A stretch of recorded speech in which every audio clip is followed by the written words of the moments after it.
Welcome to The First Turn. I'm your host, Hyena, and today, Llama and I are talking about This Week in Warhammer.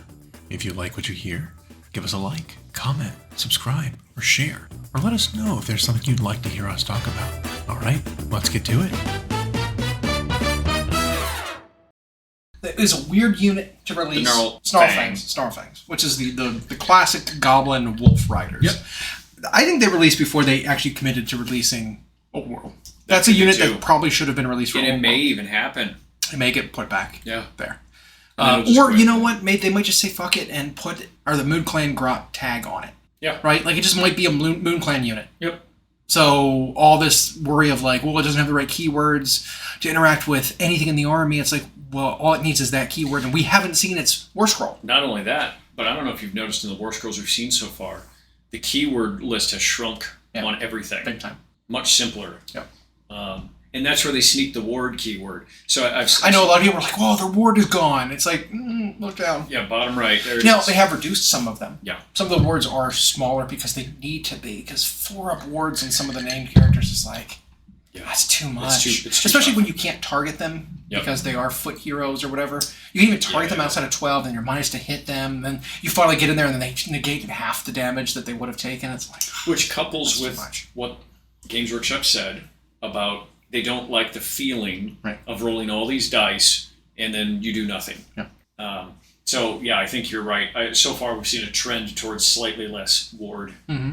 But some units that needed wards have gotten it, which is nice. I like how they did it with the Gobapalooza unit. It's not character unit, I don't believe. I don't think I didn't see the character tag on there. Okay. But they are a wizard, and it's like, as far as I can tell, they are 5 models in the unit at 3 wounds apiece, that while each one's alive, they do something, or they have access to certain buffs, and you get to choose one of them every turn. Right. And then while one of them is alive, it's a wizard. Which is... But like that unit, while, it's pretty hefty, right? Mm-hmm. It's got a lot of wounds on it. It can't hide like a character can. You're right, it does not have the word character, it just has the word wizard infantry. Yeah.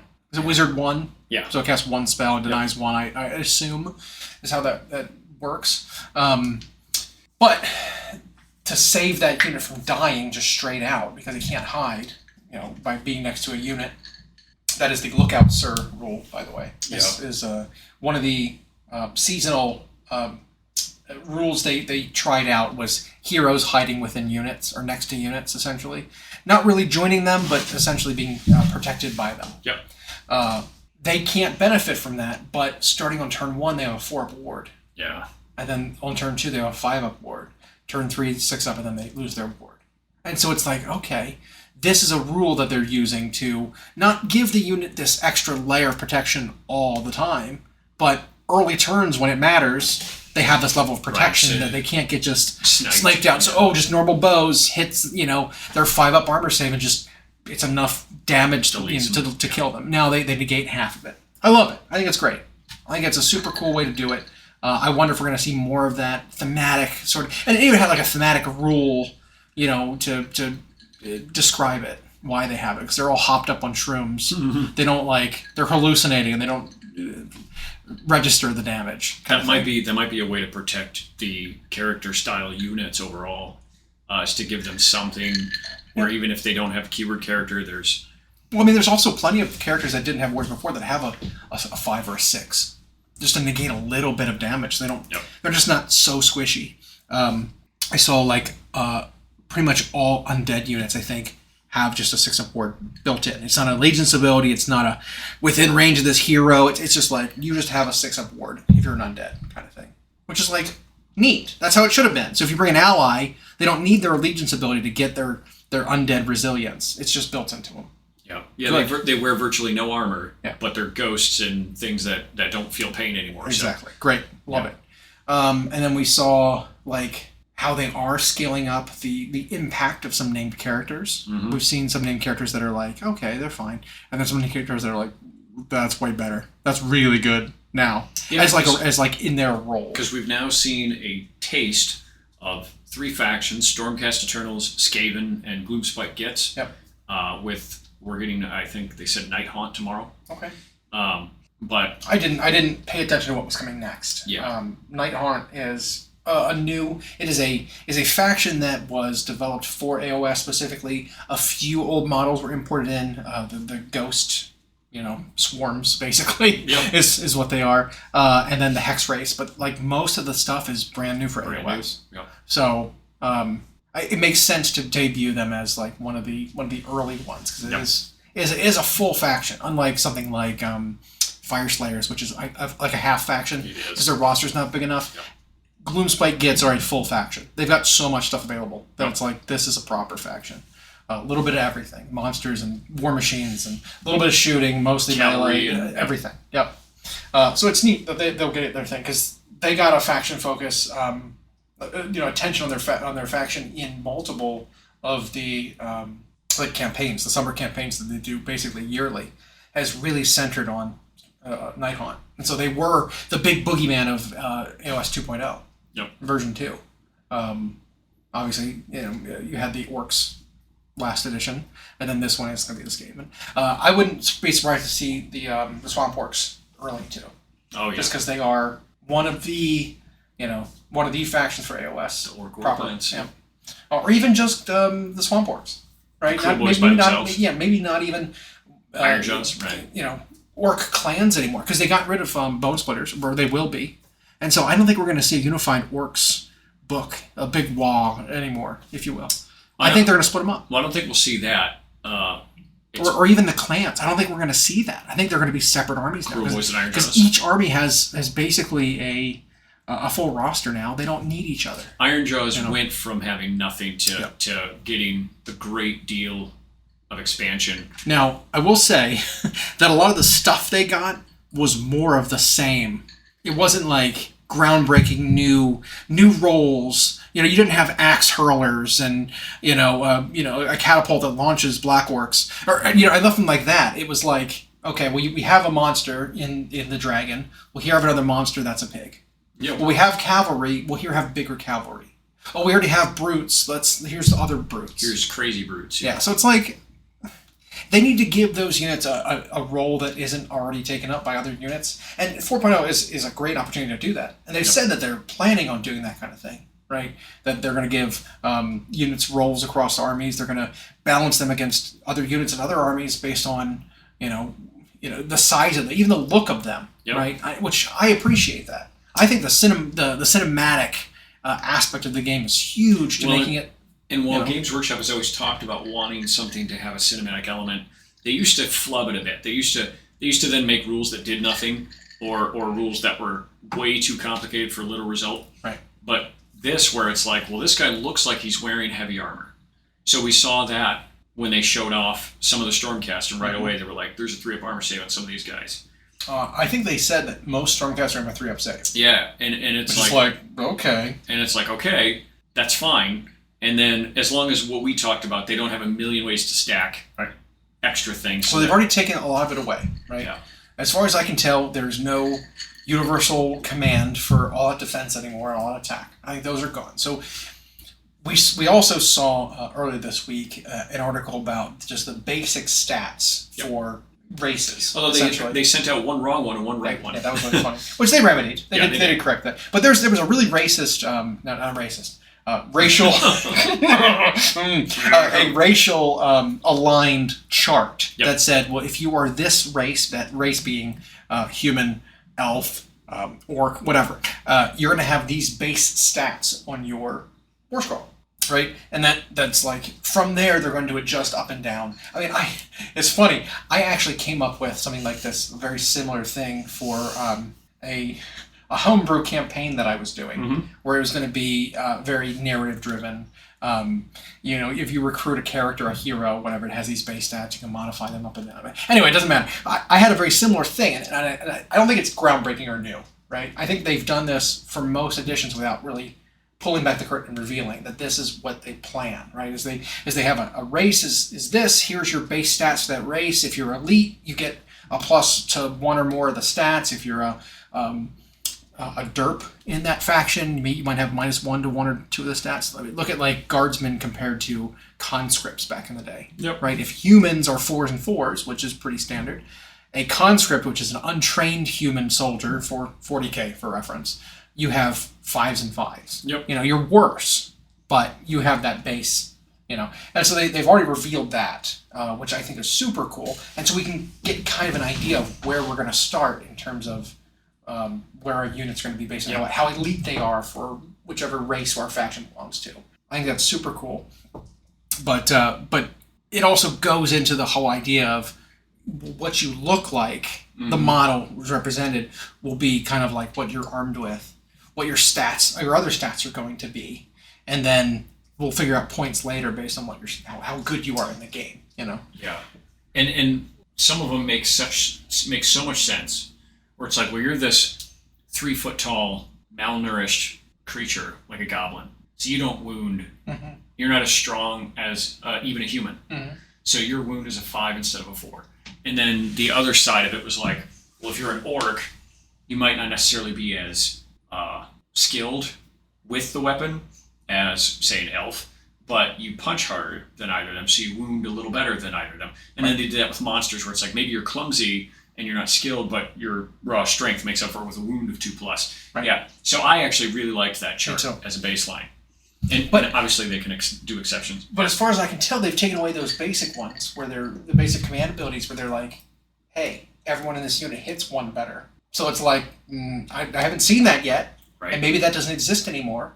And so it'll be like, well, if you hit on a 4, you're hitting on a 4, buddy. You're just hitting on 4s. Sorry, there's no way to improve that or buff that. And same thing with saves. Like there was a generic command ability that lets you bolster your save for a round, or a phase in a round. And it's like, well, if that doesn't exist anymore, then you've got a 3-up save that can't get better, besides maybe with cover or something. That's like the only thing that adds to your armor save. Okay, that's nice. Yeah. We have seen what even the new Arcane Shield looks like. Mystic Shield. Mystic Shield. Man. Arcane Bolt. Arcane Bolt, Mystic Shield. Not Mystic Bolt, Arcane Shield. Yeah. Either way. Just call them both the same word. They're both Mystic, and there's a shield and a bolt. Whatever. So the shield ability, just call it shield, now even doesn't improve your armor. It gives you a 6-up ward save. Yeah. And now I wonder if there's going to be some interaction with that, though, for certain factions. Because I can see this happening. What happens if you Mystic Shield an undead unit who already has a ward save? Normally you would say, well, you choose whichever is best, right? So if you have a 6-up save and you gain a 6-up save, well, it's a wash. Don't even cast the spell, because it's useless on you. But entire factions, that will be useless for then, if that's the case. So I wonder if you Mystic Shield something like an undead creature who already has a 6-up, if they'll have a special rule that improves it by 1, right? I wonder if the ruling will say, if you already have a ward save, improve it by 1, or if you don't have a ward save, gain a 6-up ward save. It's an interesting thing, because, like I said, as a universal spell, not having anything happen for multiple factions, because they've already got one across the entire army, is a little weird. But you'd run to the same issue of, well, now you're stacking ward save bonuses instead of armor save bonuses. So if it did nothing, that seems weird, but if it is then just straight up better for that faction because it puts them on a 5, right? That's huge. I know. It's interesting.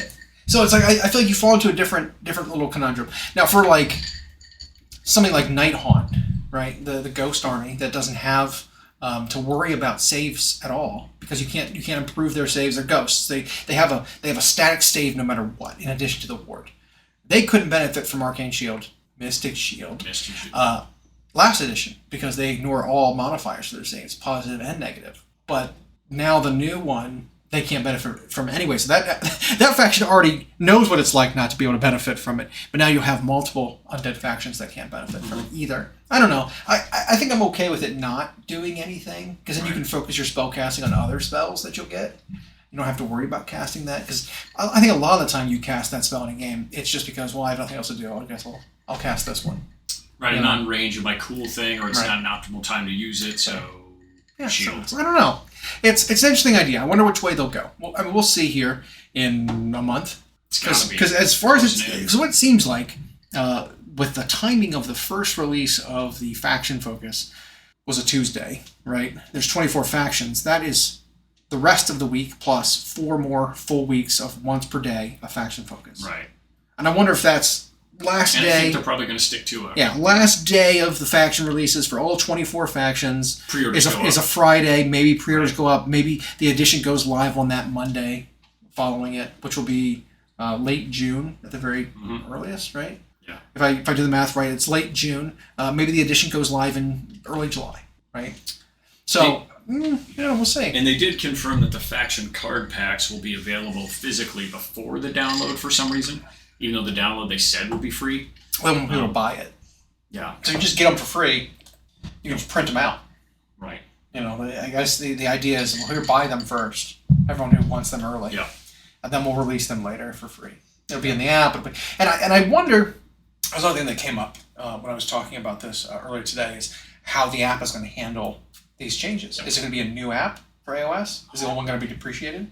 They already redid the last one. Is there going to be a new one? Are they going to drastically overhaul the existing app so that it can...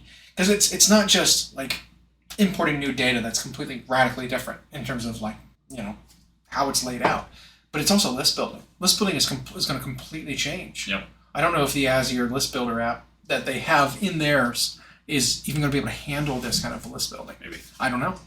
Maybe they've been working on it for But would it be easier just to say, okay, well, this one's dead, download a new one? I don't know. Maybe. So that's something else to look into. Something else we'll have to keep an eye on.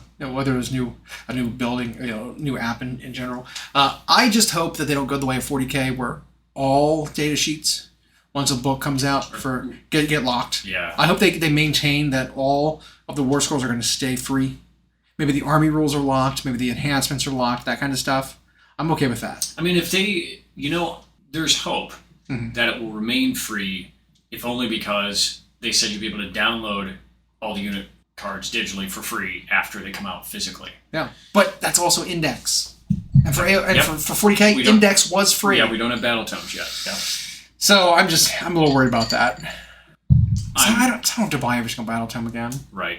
Because that's one of the biggest barriers to entry for a game, is you have to buy an army book, and then you can't even know what your opponent does. I don't like that. So. Well, and we'll see, because Spearhead might throw that all off. Yeah.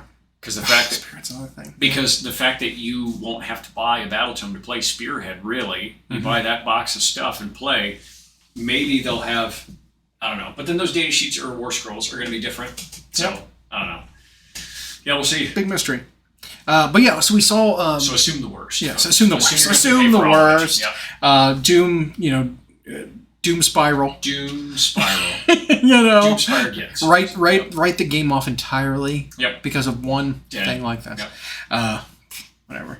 AOS. And we talked about AOS is a failed experiment. Yeah, it's time to go back to. And we talked about that, I think, last week after we did our live show, was that there was a lot of doom and gloom about stuff we saw or don't know yet. And then it was like, well, look at what they did with 40K 10th, where Index came out, and some of that stuff changed once the Battle Tome hit. Tyranids and Space Marines, you had to play them for 3 months before we even got their Battle Tomes, right? And stuff changed. Yep. Even something as simple as pictures of the miniatures changed. Which I did notice there were some old miniatures listed. Yeah. In some of those Spearhead photos. They were like old miniatures that are in the new starter box. Yeah. But I guess they just, when they made them, either the models weren't made Ready yet, or they weren't painted and they didn't have studio photos of them or something. But like the Grey Seer was the old Grey Seer, one that's like throwing a rat at you. Yeah. It's like jumping off his sleeve, whatever. And so, yeah, I mean, it just goes to show you how long ago this stuff was made. Who knows if they've changed their minds on stuff since and have like changes ready to go. Yeah. Like a lot of times they do that, where it's like day one change, which you hate to see, but their release schedule is set up so long ago. It is. That it's like it's hard to commit to those things so early and then not want to change them. I think what surprises me most, and I know we harp on this a lot, is the internet's reaction is always first negative. And they always assume that that's what's going to happen, and they especially assume it's designed to, I hate this phraseology, to screw over the players, because that's what a company wants to do, is to screw its customers so they don't ever come back, right? That's, I mean, a company that relies on the however few customers it has is to do that, is to just screw them over. Because I even remember when they mistakenly showed off art for Tyranids right before they were going to be released, and it had an old picture of Harmagons on there. And so people were like, oh, that combat patrol is going to have the old Harmagons in them. They're trying to unload those on you instead of letting you get the new ones. And then it was like, They corrected it, and it's like, no, you're getting the new models. But people went on the internet for days and just... Well, they also want to have that negative aspect be the thing. Yeah. Because I swear, like, there's a... And it makes you wonder, why do they still follow and play these games? It boggles my mind. I had the other day a guy come in, and I think I've told you this story before, but there's a catchphrase for anytime something happens in Warhammer, right? Where, like, those people who you don't want to talk to. I'll put this over there right now. You don't want to talk to these people. You know the people I'm talking about. You know. Who are around the game store and, quote-unquote, play the game. You know, maybe they don't even. But are all this opinion where it's like, oh, yeah, Games Workshop, pfft, what a shitty company. You know, like, oh, something, anything, any detail was wrong, right? Oh, you got a box and you were missing a base. Pfft, classic GW. Classic GW. Oh, you're having trouble assembling a new model. Pfft, classic GW. Yep. Like, it's somehow their fault that you're clumsy and you can't put a model together. Right. Not to say that...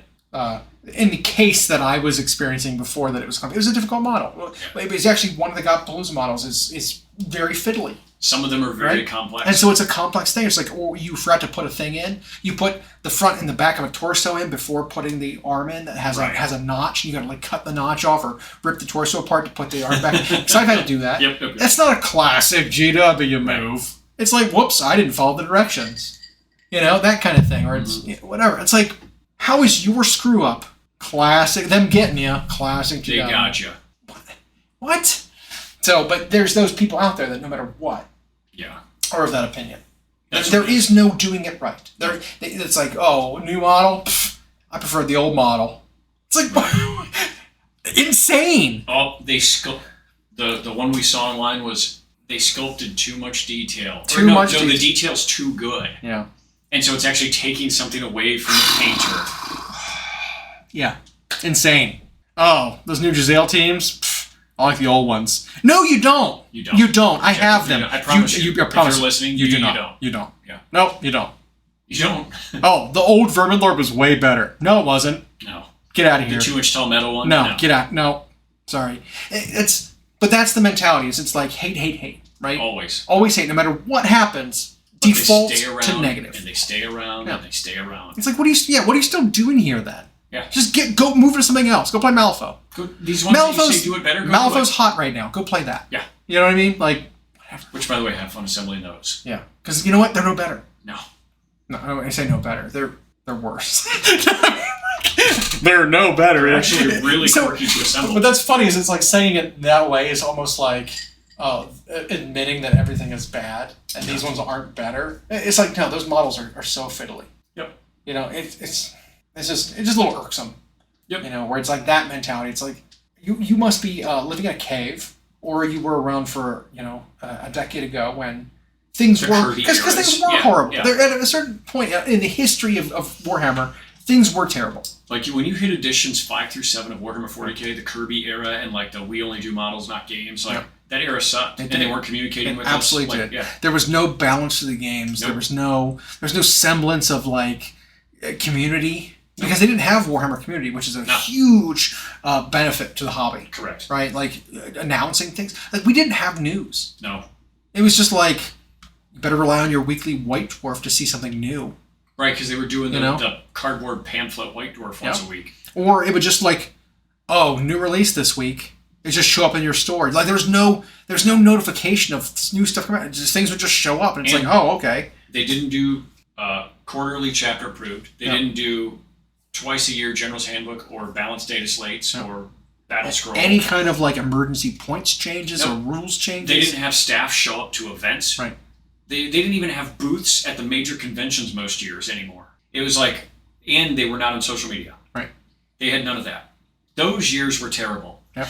And some of those people who are still around today forget all of that and try to reminisce. And the thing is, they're reminiscing about the wrong thing, right? They remember at the time they were 17 or 18 years old, and they remember what it was like as a teenager experiencing the tournament scene or experiencing the game in the basement or experiencing the artwork as basically a child and thinking it was more grown up than it is. And when they look at today's, they're like, oh, it's childish now. It's like, no, it's the same. You just aren't a child anymore.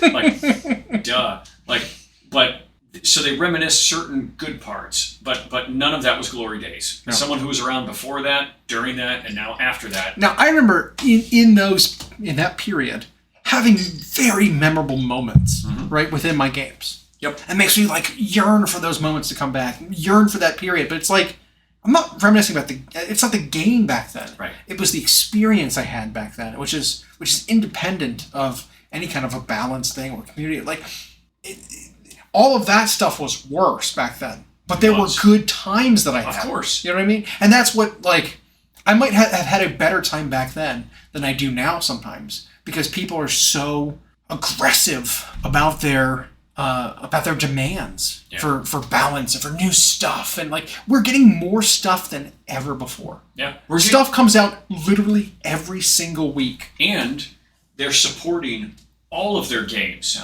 every week. And they're checking and rechecking and trying to tweak and balance the rules every single whatever period of time, whereas they used to never. Yeah.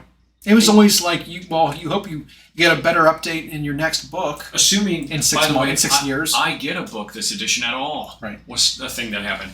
And contrast that to games that they will claim do it better, quote unquote, and it's like, well, what happened to, how come Legion lost popularity for a second? They're like, well, they've had this problem in the game and they don't think the update will be for like a year. Or this card game that was hot for a second and then died, like completely dead, flowers sent to the grave and everything. And it's like, what happened? It's like, well, they had this really bad balance issue. They never got around to correcting it. And then the next set wasn't going to come out for 2 years. Yeah. Dead. It's like... I can name a handful that did that. Yeah. There's a handful of them that are... And it happens. And we get so excited about the new thing, right? And this is going to be better until you start playing and realize there's the same problems every game has. Yeah. And so I think the effort Games Workshop does is not perfect, but they are managing 24 factions in 2 different games, plus 7 auxiliary games. More than that now, I think. I will also note that the 500th edition of White Dwarf came out with a White Dwarf Grombrindal. Rules for like 7 different games in there. By the way. He was playable in 7 other games in that one book. Because it was like AOS rules, which were legends, which I don't think was necessary. They could have made that model like order, made to order, whatever, and then just made him a valid model in the game. Because he's good, but he's not game breaking as like an ally. He's similar to Gotrek, who is a permanent fixture in AOS, by the way, because he's in that setting. You know, there's books about him and everything, and so he has official rules. He's not Legends yet. Maybe he will be in 4th. Maybe because he doesn't really fit in a faction. He's just an order model that can be taken as a ally kind of thing in any order. And we haven't seen how that works yet. Right. We haven't seen anything in regards to allies. Yeah. A little weird. So we'll see. So like, it seems like, which I'm moving to a different thing now. With list construction, which is tangentially related to this, a lot of the rules that we're missing out on in terms of army rules are going to be coming from the detachments that were within the army. So we were looking at how the clans for Skaven kind of work, and it's when you bring a detachment, you have to bring like a leader that's part of that. Yep. You know, that's valid for that detachment, plus the units that are valid for that detachment, and then the units in that detachment get this rule. Well, the one we had saw was like Molder, right, which is the abomination rat creation sort of sub faction of Skaven, and they get this thing where they can like augment their creations by giving them healing, by giving them extra attacks, giving them extra rend, whatever the benefits are, or they could lash out against the mutations and hurt themselves. Like that's their thing. But that isn't an army rule. That was a detachment rule.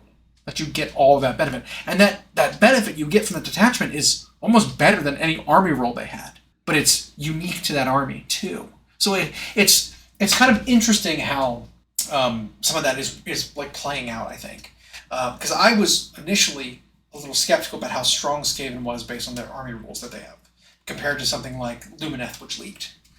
We haven't gotten Lumineth yet, but each of their different like temples, their water temple, their earth temple, their air, whatever, the Skinari and the Vetinari, whatever their temples are, get these really powerful benefits for those units with that keyword. And they were like, man, this is way stronger than anything that like these other armies are getting. These like, you know, choose per turn which of these units get this benefit. But again, we don't have the full picture. We don't know what the list building is, and then knowing that the detachments gain these huge benefits is like, okay, well, there's a lot of context around the army that we're not seeing. And when we stood in the parking lot on Monday night, I think it was, that brought us a reminder of before battle tomes, or before codexes came out in Warhammer 40k 10th. Every army's index was straight up more interesting than the Space Marines and the Tyranids, because the Space Marines and the Tyranids were going to get codexes first. And so other armies had to be made stronger in index because they were going to have to go a while without a codex. And so when we first looked at Stormcast and Skaven, we were like, they're okay, but they're vanilla. And then it was like Lumineth, which leaked, was like, whoa. But it was like, well, wait. Stormcast and Skaven are going to get the first battle tomes within 3 months probably, and we don't know how long Lumineth are going to have to wait. So this has to last them. So they better be good for however long. Because people still need to be able to play them, even when other codexes or battle tomes are out. Yeah. And so, and that's a very good point. And like I said, we have like 15% of the information. We know the rules of a grand total of 17 units of the 250 at least. Is that under? That's gotta be. I don't know. Something like that. It's hundreds. 24 armies. Each one's got an average of 15, 300, 400 different, war scrolls. Because they're going to trim some, however many hundreds or thousands of war scrolls are out there. We know like this many of them. So it's not a complete picture at all. No. But I am hopeful. And those, they're calling them formations, I think, in Age of Sigmar. Instead of detachments. Okay. Yeah. They're calling, but same idea. List construction will be around regiments. Formations will be like 40k detachments. Okay. And so it's replacing, just like it replaced like chapters, where it feels like a certain chapter, but you can play any Marines in them. I imagine with like the Molder idea, it's like it'll have keywords that do stuff. But you could technically play any. Well, so I wonder if it's like you can mix and match, right? Like if I bring one little section, detachment of the Eshin, will they get that benefit from their little regiment? And then the Molder ones will get their benefit from taking a Molder regiment, and then the Verminous will get their benefit from taking the Verminous regiment as in the same army. Well, we'll see. It could even be that it's tiered, like choose faction, Skaven, and then it'll say like choose an overarching army. Choose formation. So you have to pick one of 4 because every index is going to start with 4. Okay. And then within that, here's list construction, regiment. So they might all get that formation's benefits, like the Molder benefits. That'd be really interesting. But you still buy Hero 3 units, So you would have to like very much focus on what you want to bring. That makes me feel really bad if like there was an Eshin one. Because all you have is Death Masters and Gutter Runners. Yeah. That's it. Well, so I think at first they told us what the 4 first ones will be. Okay. And that wasn't one of them, but they didn't say Eshin's going away. Right. So I'm hopeful that Eshin will get more down the line, because I feel like the Eshin are the fan favorites in terms of people Skaven, love them. right? Because it's like as cool as just normal rats are, and like the monsters are. Like we want ninjas, right? Like we want ninja rats who are more competent than the normal rats. They've got training. They sneak around. They accomplish things, right? Because most Skaven are pretty ineffectual. Right. There was a funny bit in one of the articles they showed off that every Skaven has like a superiority complex. That every single one of them thinks that they are the best Skaven to ever exist. And they have these aspirations of doing great things. And all of them die as just peons. It's just grunts. You know what I mean? So it's like, I think that's really funny. But the Eshin actually have training. They have skills. They're like the elite of the Skaven that other clans like hire to come and do jobs, and they accomplish them. I mean, how many events in the old world did the Skaven thwart or put in motion, or like cause? Right? There were so many events where it's like, okay, well, how is this campaign going to turn out? Oh, Skaven. Skaven at the end are like, oh, they intervened. Yep. Like Nagash's first death was Skaven. Actually Nagash gets thwarted a lot. His inversion of the realm of death. Yeah. The Necro was caused by Eshin messing with his thing and just basically robbing him. Yep. Like there's so many times when the Eshin just like pop up and they interfere, and it's always this clan Eshin, right? It's never like anyone else. It's not like Queek Headtaker showed up. It's like no. Nope. It's like Deathmaster Snicket showed up. murdered somebody, or in the case of the Ash's first death, like handed his rival who he had imprisoned like a sword that would kill him. It's just interesting. I think they are the most interesting part of Skaven is the clan session. Yeah, and I can't imagine that'll go away. Plus, look how exciting that faction is in Total War, right? Like there's an entire Clan Eshin army full of unique stuff. The Clan Eshin sorcerer. Yep. The Clan Eshin Guando rats. They have the spears and they stalk, and so there's so much cool stuff that game introduced. It's like you can't squander that.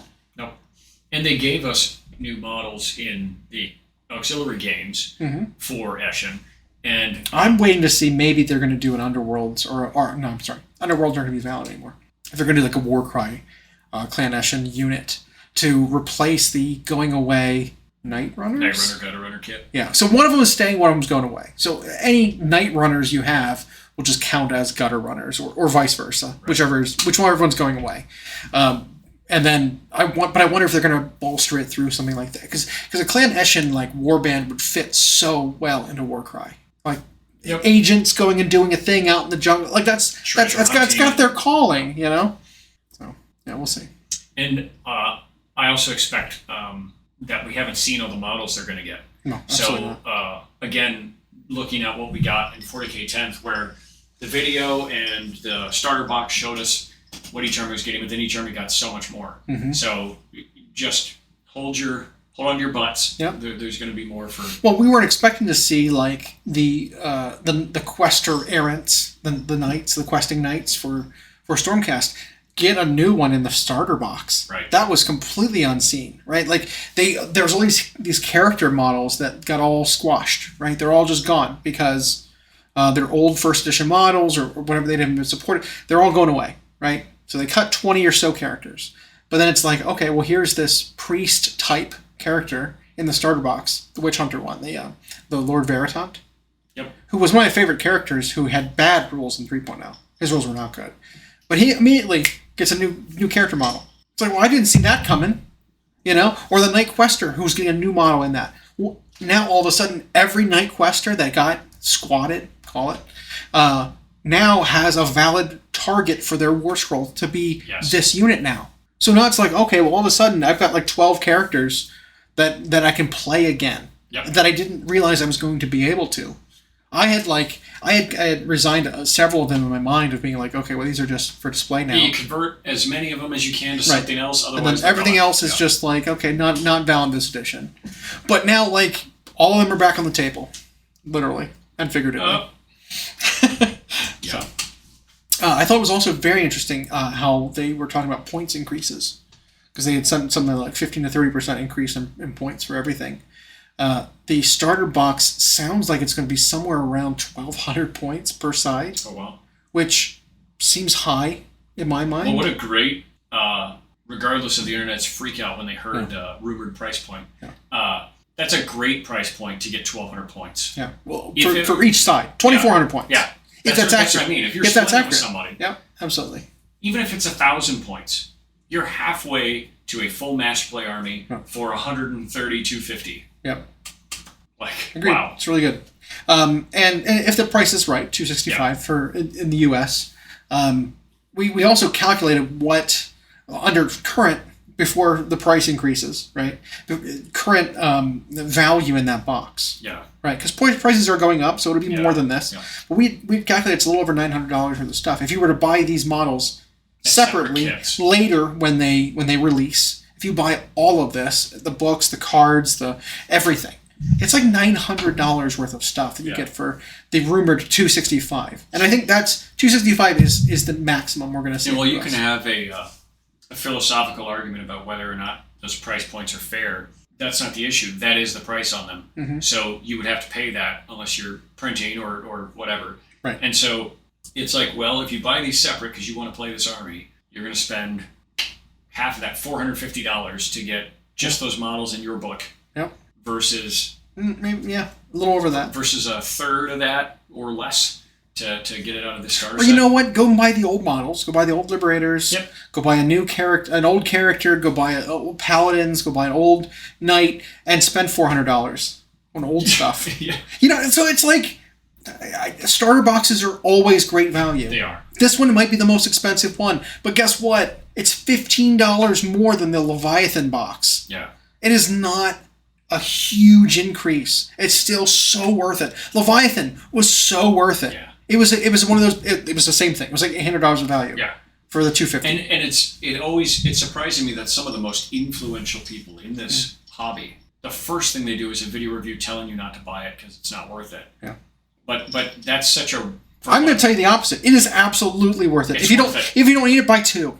Because it's Yeah. such a good value. It's Because so once worth it goes away, it will never that be version of the box is never sold again. Right. You only get the cut down versions. You'll get the spearheads. You'll get the battle forces around Christmas time that are like $300 Yep. for the same amount of force, basically. Right. Like it is such a valuable box. Yep. So I mean, even if you only want half of it, get one. You know what I mean? Those edition launch boxes are great. They have been going back to like whatever that one was, Dark Imperium, like 7th. The Chaos versus Dark Angels. Dark Angels. Yeah. It was like that was when they started doing these like all new plastic sculpts, 2 different armies, all the stuff you need to play. Oh, but they're push fit, monopose. And yet their detail level's still better than most game systems. But they don't have other weapon options. They don't. You're I have to right. play them with the sword you're and right. Stormbolt or whatever. Yeah. Yeah, you're right. That's the only criticism. Yep, you're right.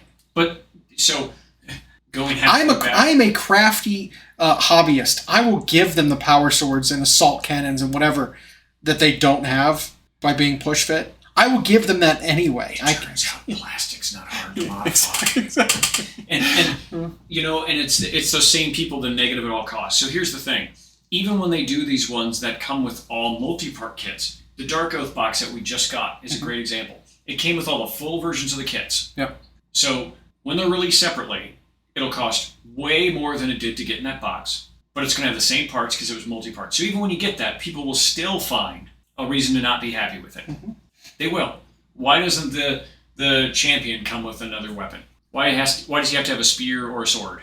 Why not? Why can't an axe or a sword? Why can't he have a insert other thing? Yeah. They always will talk about whatever they didn't get. Mm-hmm. And it's not even a thing that was on their mind until they saw what they were getting. Yeah. Classic GW. Classic GW. Screwing you over. Yeah.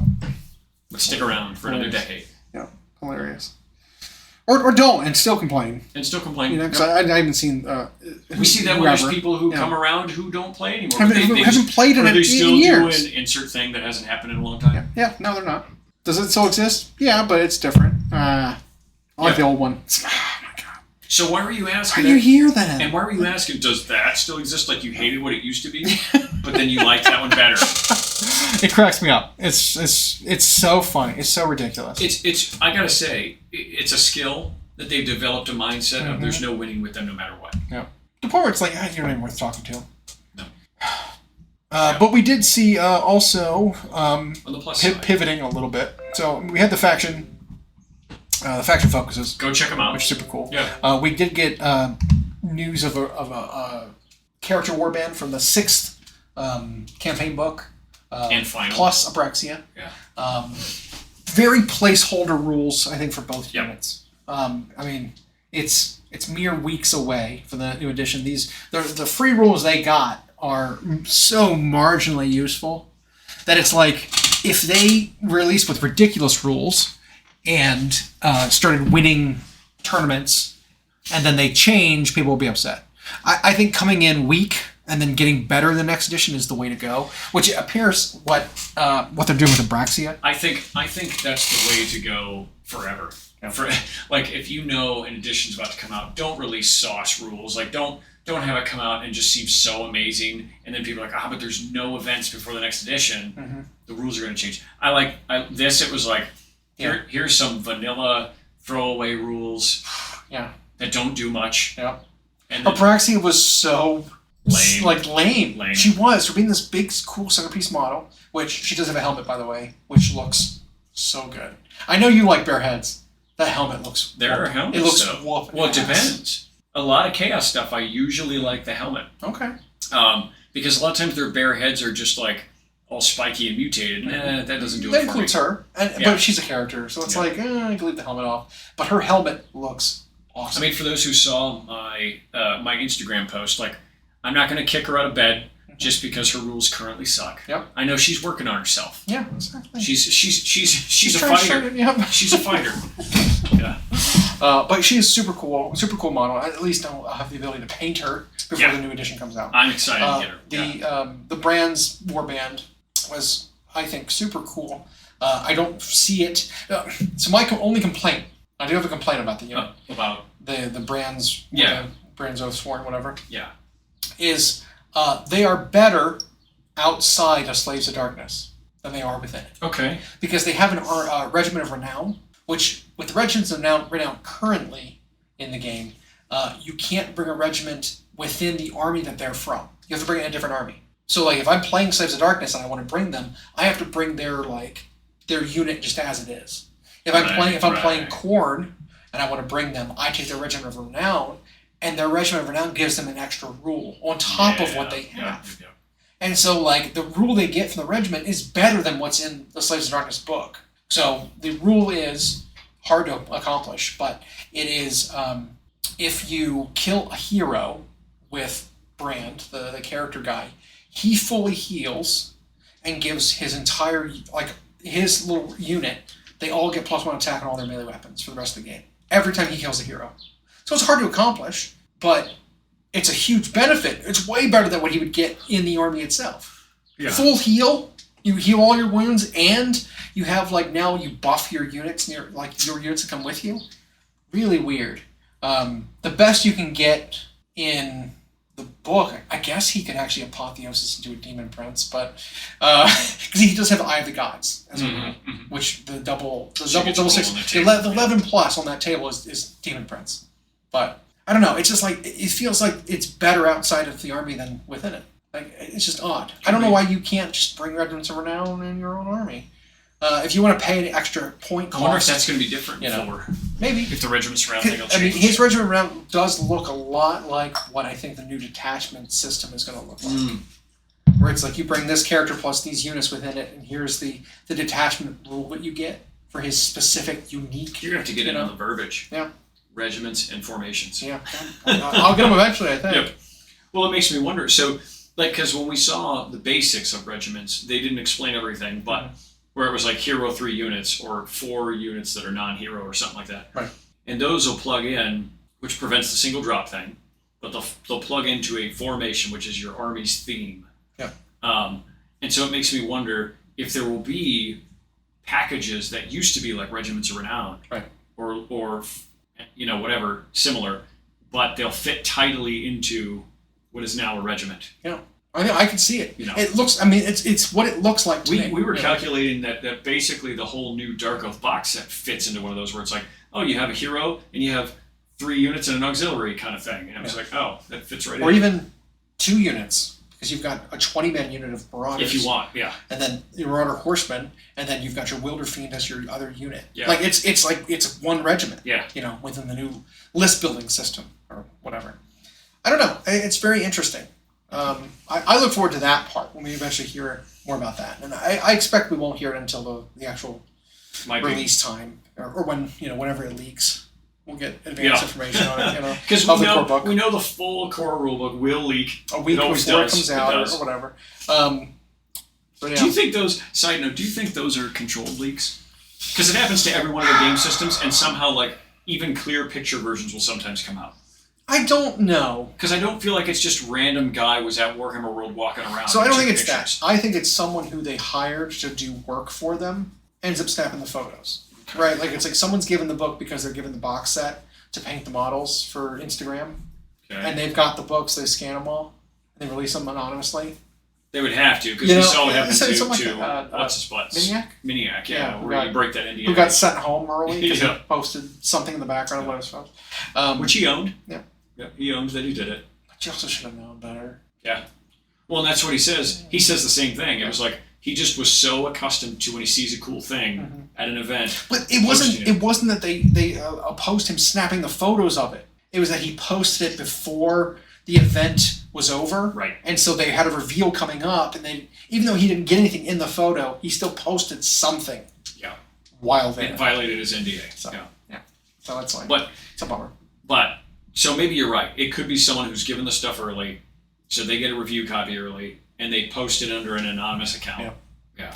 If they were smart, they would send out like 20 different versions of it and keep track of who was sent what. Yeah. So when we see what gets out, we know who leaked it. Yep. You know. Sent one in 20 different languages. Yep. Hey, the German one leaked. We know who had this one. Yep. Yeah. But we also had Skulls for the Skull Throne 2024 as well, which I'm going to talk about really quickly. They're video games. Which is the video game event, right? Where they show off what's coming for the Warhammer digital, platforms. A lot of stuff was just DLC and updates and whatever for existing games, right? Because we have the biggest ones, I feel like, are Total War, the Vermintide and Darktide games, which are still supported to this day. There's a handful of mobile games that I don't know. I'm so not into mobile games. I'm not either. Talisman's a card game, I believe, was getting something. Updates to games that haven't come out yet, such as Space Marine 2.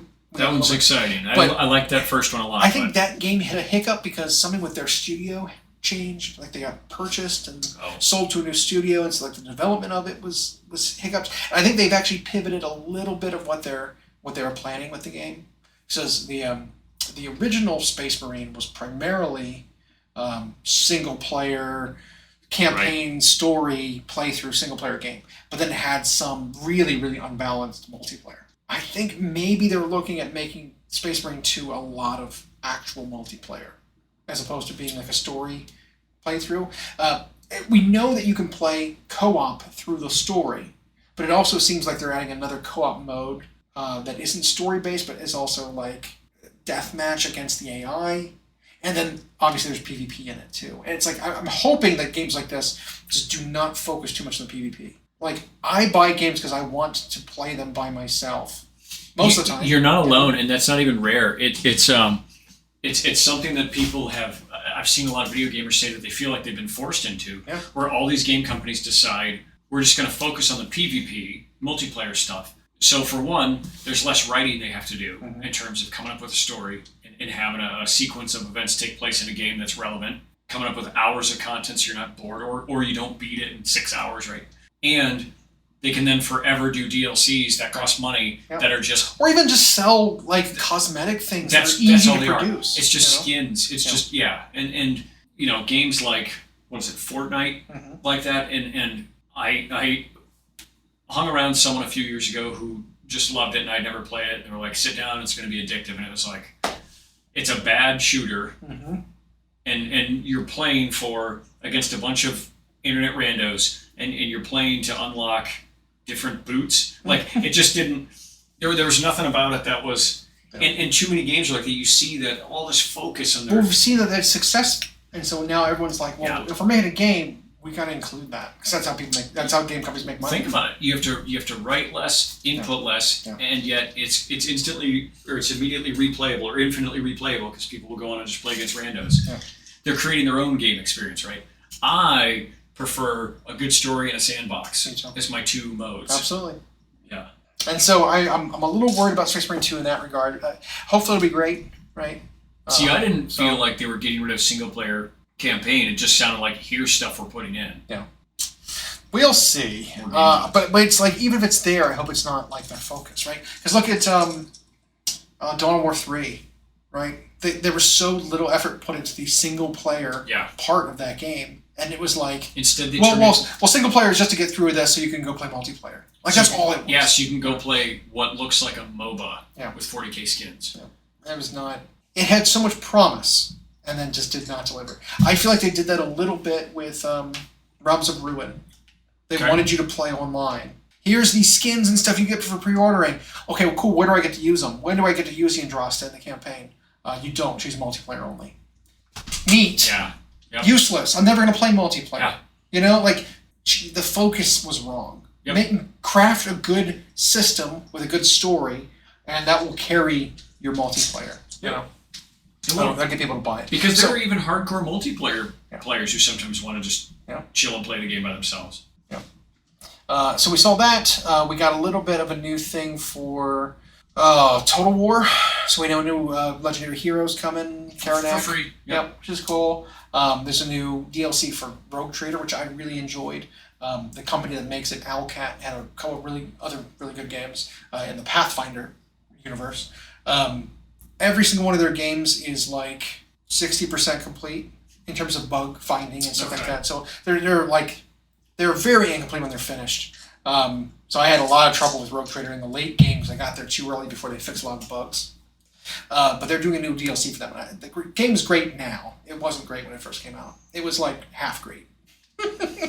Call it that. But so they have a new thing coming out, which is cool. Glass half full. Yeah, which is super cool. Again, Total War, the Thrones of Decay, free LC stuff. They've got new stuff for Darktide and Vermintide 2, because they've constantly got that kind of stuff going on. Updates to Blood Bowl 3, because that's still ongoing. Somehow they made a third one, even though the rule set really hasn't changed. Yeah, I just don't understand how they make more of Blood Bowl. Right. Nothing changed. So it's You'd figure like a graphics update or added a new faction or whatever would just be something you could do to the core game, right? Yeah. And then we had some updates to some smaller games. It was Speed Freaks and some mobile games, Warp Forge and Legions. There was what was the other game? Tacticus, I think. Yeah, we've got a friend who plays There that was one. some skins for some World of Tanks. There was just a lot of mobile stuff and really minor stuff for some of these other games. But in terms of just like big stuff, that's all we really saw. But I love to see with their AAAs like Vermintide, Total War, and then what was the other one you said you played? So I played Battle Sector, which is really good. They're not getting an update. What's the Mechanicus?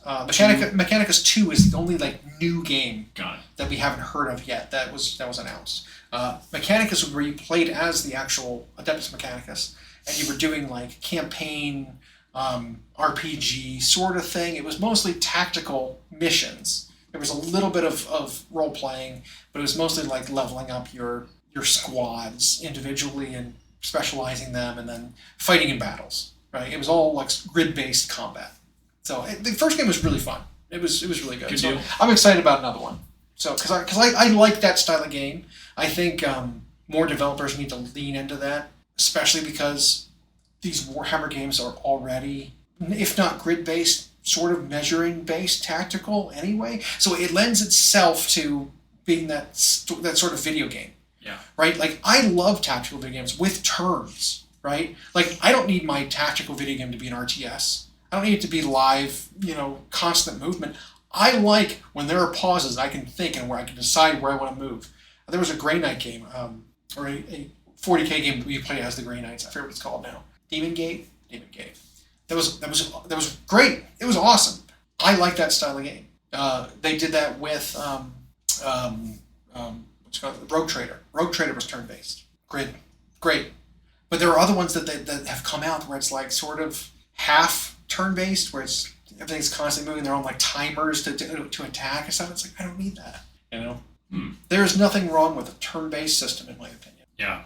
And I don't know if it's for everything, but like Dawn of War and Realms of Ruin leaned into it even more. Yeah. Where while you moved in real time, once like combat started, it kind of shifted. But they were still very much RTS.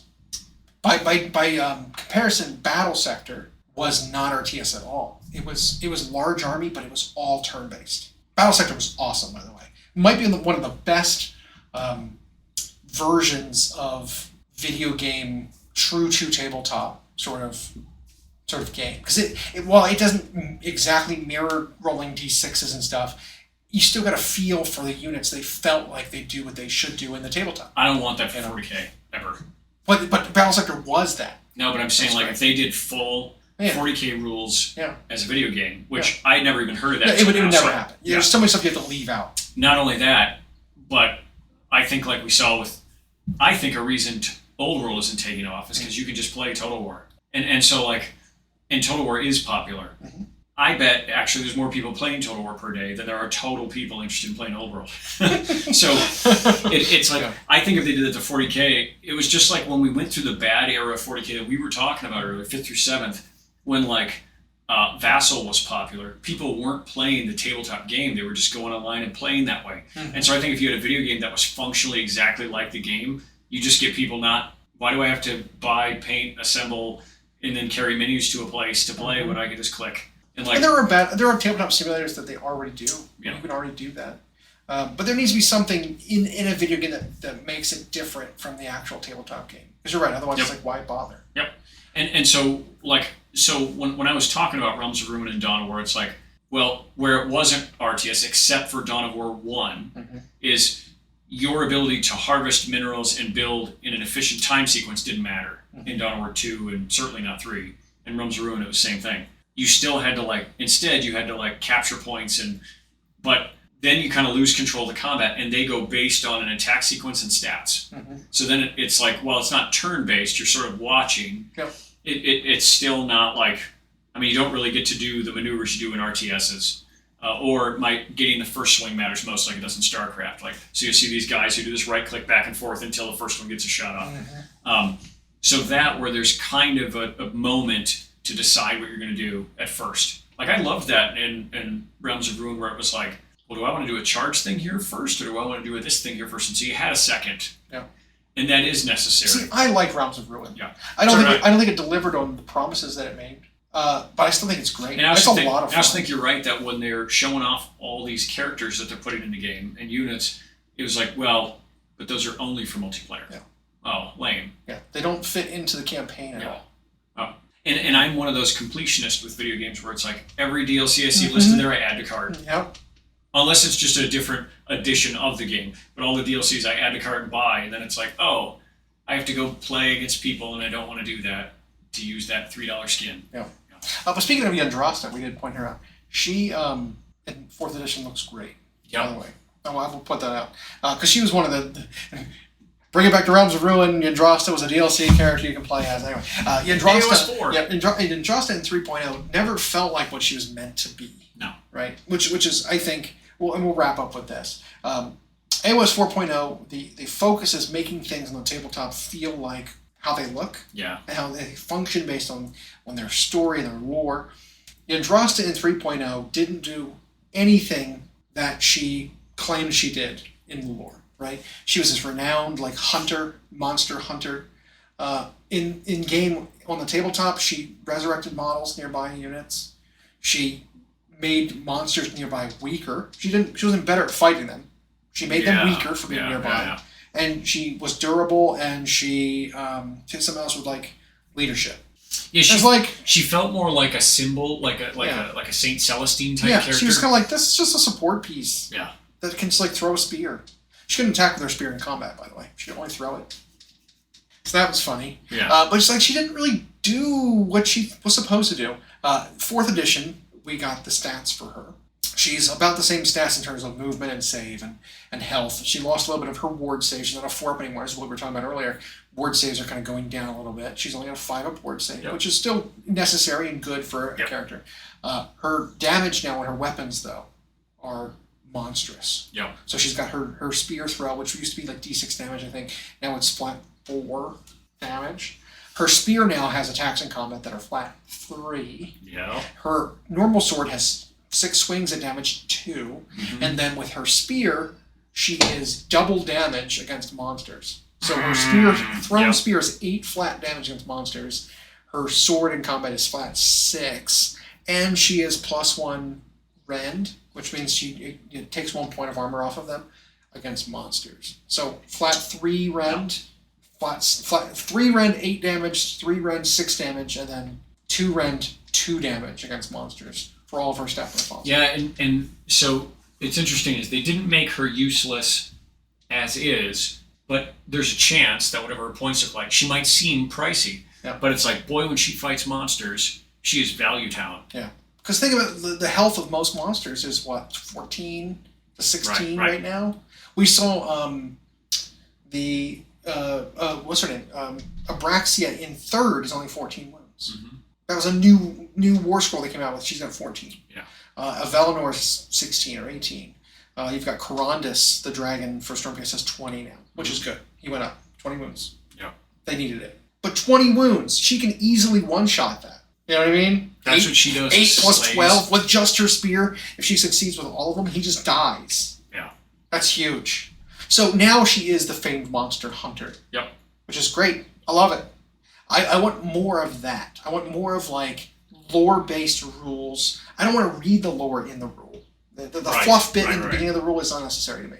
Which I think there are still some of that. There's a tiny bit, yeah. But I want the character to feel like how they're supposed to be, how they're described.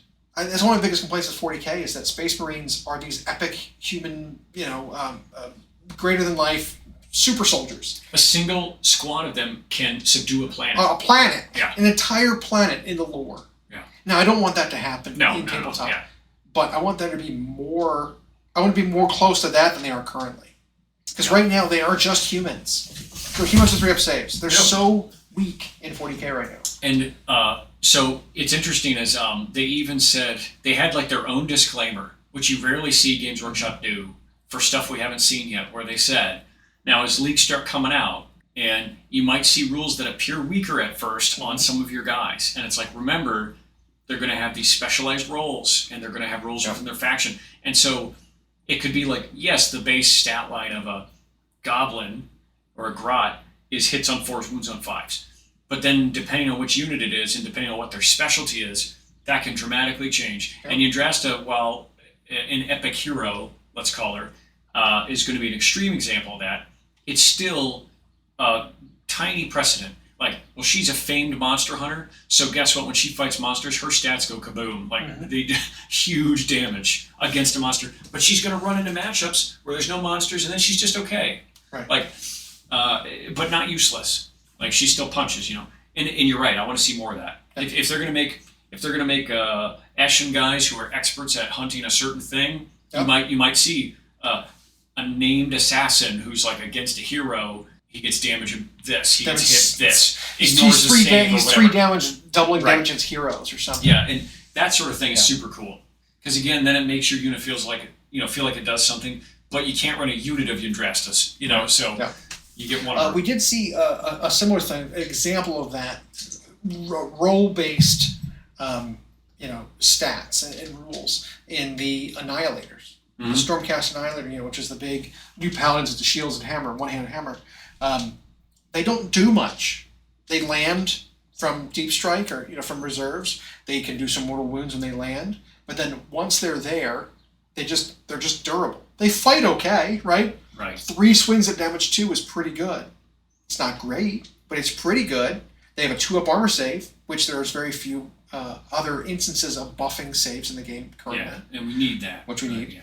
But then it's like, well, what else do they do? Well, if you charge into them, they can make you fight last. Yeah. And it's like, but that's all they do, right? Mm-hmm. So what do you want to do with that unit? Do you want to go take all of that unit and charge them around the battlefield, trying to beat you with them? No. But you know what I would do? Put 6 of them on an objective and say, come and try to take it from me. Right. You know what I mean? That's what that unit wants to do. Especially in the lean, in the area of the battlefield where maybe the opponent's on a refused flank with a unit that specializes in charging. Yeah. And now you're like, oh, you charged me? I made you fight last now, so I get to smack you even though you charged. Yeah. I get to hit you first. Yep. That's me. I like that. Yeah. I like that kind of specialized. Now it's not like this unit can only do this, but it's like you are incentivized to play them this way because this is what they're good at. I like the idea of, because, one thing that drives me nuts a little bit, I'm not saying there's no place for it, but whenever they make a unit, when they tried to, historically, it usually fell short. When it's like, we were going to make a unit that's role specific, but then it ends up so niche and not good enough at that niche that people just don't play it. They play a more generalist unit. Space Wolves in 40K had a Reaver unit called the Hounds of Mordkai, who were only good at fighting Psychers. Yeah. Useless. Yeah. Useless.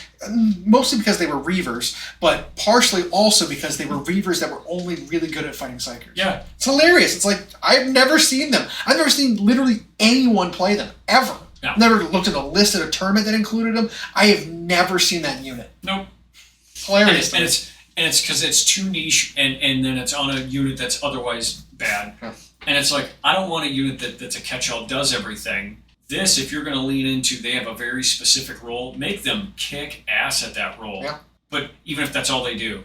But then it's not like useless elsewhere. But you're right. You're not going to take that unit to go charging around the battlefield as a hammer, even though that's what they wield. But there are a lot of people who don't think outside that box, and they're going to be like, oh, these guys aren't fast and they're not offensive, so I don't want to use them. It's like, no. Think of that role. And think of how many armies are so reliant on the charge in Age of Sigmar. So reliant on moving quick to go get that objective. It's like, that unit's going to be tough to move off of there. You know, Marauder Horseman ain't going to go knock them off of there, right? So, you know, even like a Gore Grunty unit that's all about charge, if it's only like a 3-man, they're not going to budge them. So I think that's spectacular to have rules like that. And you're right. I hope we see tons of it. And you can have units that don't do anything except our fodder and score. And they'll be cheap as chips. And then you have units like that, where it's like, and I think the price increase, points-wise, if they're going to hold to that, you and I have joked that with every edition of their Games Workshop's like, we're going to bump up the points so that you need fewer models and you have to make tougher decisions. Players then get disgruntled, they don't play them because they remember what they used to cost instead of thinking it's a new edition. Like you and I do, we always scrub our mind and think of a new edition. People don't. They have a memory of the bad things. And so they'll say, well, this unit's now 38 points a model. It used to be 25 points a model. I'm not going to play them until they come down. And then Games Workshop will look at the data, see nobody's playing them, and they'll bring the points down. Yeah. So we'll see how long this points increase sticks. If they've done it across the board, people just have to get used to it. And I think Games Workshop, if they're listening, which they probably aren't, stick to the points increase for a while. Yeah. Make people play with it for a while before you start shaving. Yeah. Now, it might be something where like people aren't happy because they're not able to play enough. It's like I've had all these toys. Like I don't get to play enough of them because they cost so many points. I want to play with more at a time. I don't have to like change my list to play with some of my models. I have too many to ever play at once. Maybe the points need to come down then if it's like something like that. And when they're doing their comparison across armies that have similar units, then you might need to bring some down. And they might miss the mark on some of them, right? Like you might say, oh, well, here's this elite orc unit, and here's this elite Seraphim unit. We thought they were pretty well pointed against one another, but it's clear this one does a lot more in the game. Right.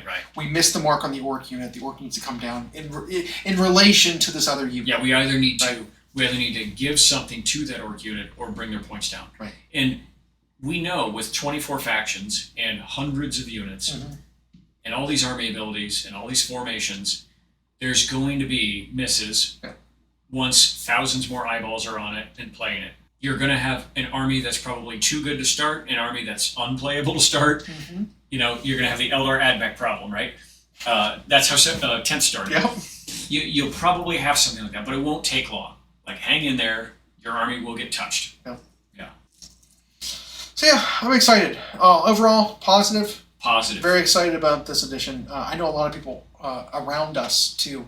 I've like people that haven't been playing AOS in editions are excited about this one, which is very very promising to me. Like I love that idea. I think it's like this is enough to jumpstart the game back, at least in our local area. And if anyone's figured out like how we like to talk about this stuff, we always like to not necessarily silver lining, but silver lining. And so when something is complained about or panicked early on, or something seems broken or whatever, it's like, well, hang on, this. And I think we'll try to do that in our local community. We'll try to do that online for people. Keep your head up, because we want this to rock. Like it's such a good game and such a good setting and such good models. Like everybody needs to get excited. It's a smorgasbord for the tabletop gamers and for the painter. And because it has some. Because I will argue that some of the best models come out for AOS. Oh yeah, they really do. Yeah, it needs to be more popular than it is just through the sheer aesthetic of the game alone. Yeah. And they've really grown up with, especially with we've seen with 4th edition. The aesthetic has really grown from being like goofy, silly balloon animal people to like gritty, like lived in sort of setting. Because we've seen some more of the setting. We've seen more of it. So I think it's like it's maturing as a game for adults. You know what I mean? You don't have to be a kid to like this game. Nope. So, but you mentioned a smorgasbord of of options and Yeah. exciting things. I could use a smorgasbord of options. It's like a big bowl of trail mix. Like, I'm hungry, so let's eat. Let's eat.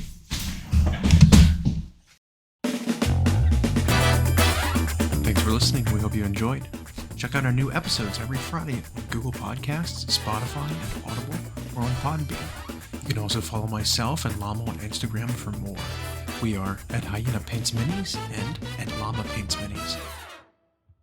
Music provided by Kevin MacLeod at incompetech.com. And as always, we'll catch you next time.